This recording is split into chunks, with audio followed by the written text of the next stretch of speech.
Thank you. All right. Hi, everybody. I'm Rishi Chopra. I'm a dermatologist practicing at Union Derm in New York City and Long Island.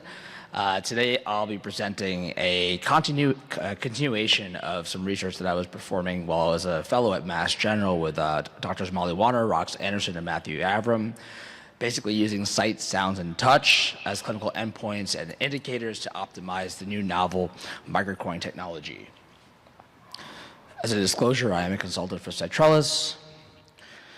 So I just want to give a shout out before I begin to Dr. Molly Warner. She really paved the way for safe and effective laser treatments with her clinical endpoints CME in 2016. And we're actually going to publish a continuation of that, but not just clinical endpoints, but clinical indicators, which Morgan Murphy is going to be a big part of. And so we're excited about that to come out. This is one part of that big paper. And so what is a therapeutic endpoint? It's an immediate device-tissue interaction that provides a reliable indicator for treatment response and helps guide the delivery of safe and effective treatments.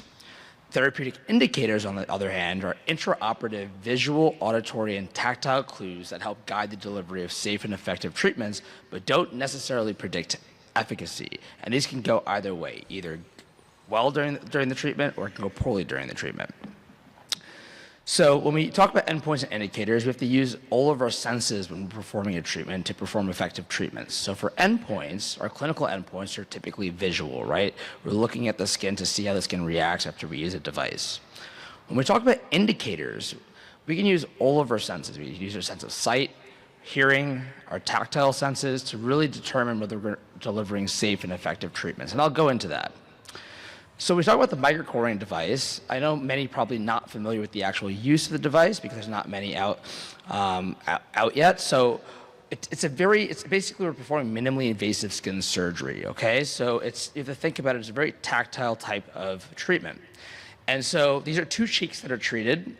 On the left, we have a low core yield. As you can see in the filter, there's few cores that are captured. And on the right, you can see that there's a high core yield. And if you look specifically at the skin, the grid, you can see that there's still cores left behind in the low core yield treatment.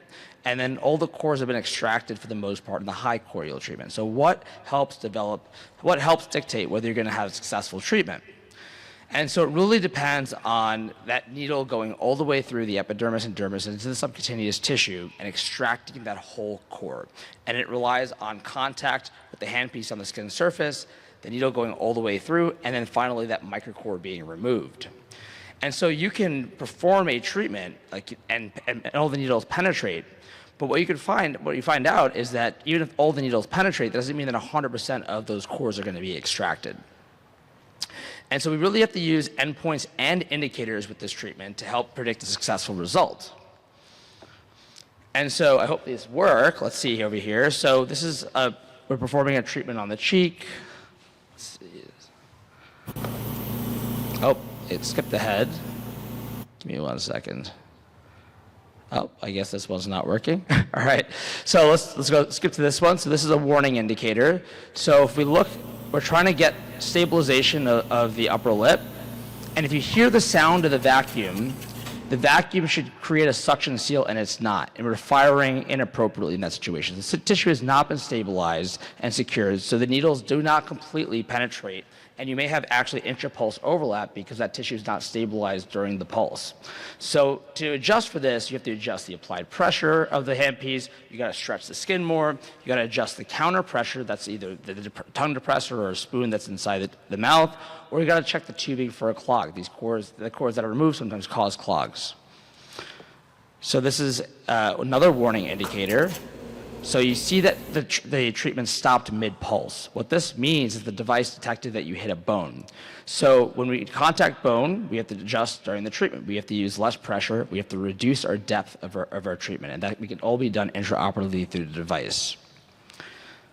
So this is a little bit of a controversial one. It's the sound of the cores being removed. If you listen closely. How's that? Good? And not my voice, but the sound of the cores. You can see it almost comes out like butter. So the cores are removed effortlessly. It's a signal that you're performing a pretty good treatment, and it indicates that you're probably going to get an efficacious result. So this is a warning indicator over here. This is our last indicator. And so touch is really important, as I stated before. And when we're around the perioral area, there's no counter pressure. So we have to use tongue depressors in the mouth to provide counter pressure. And you can see over here that that cheek is really moving around. And if I'm going to go back again and play it again. And if you hear the vacuum hasn't stopped applying pressure, so we don't actually have stabilization. So we have to stop that treatment and not perform that pulse because there's not enough counter pressure in the mouth. So the tissue is unstable, and the needles may not completely penetrate. So to adjust, you have to adjust the applied pressure. You have to get your assistant to stretch the tissue, and you have to adjust the counter pressure inside the mouth to ensure that you're developing enough tension to be able to get those cores out. So in summary, for the microcoring procedure, intraoperative visual, auditory, and tactile endpoints and indicators optimize these treatments in real time, and they maximize safety and efficacy. And for therapeutic endpoints, we use our sense of sight to ensure core extraction. And then for the indicators, they can be either good or bad. They can be therapeutic indicators or warning indicators, and we have to use all of our senses to be able to determine whether this treatment is going in the right or the wrong direction. So we use our sense of sound and touch to assess whether we have a suction seal and that tissue is stabilized. We have to use a sense of touch to understand if there's counter pressure being applied inside the mouth. And then warning indicators if we contact bone or tooth and the treatment stops. And then also overlap and striping, which we didn't go over today, which are a sense of sight. Thank you very much.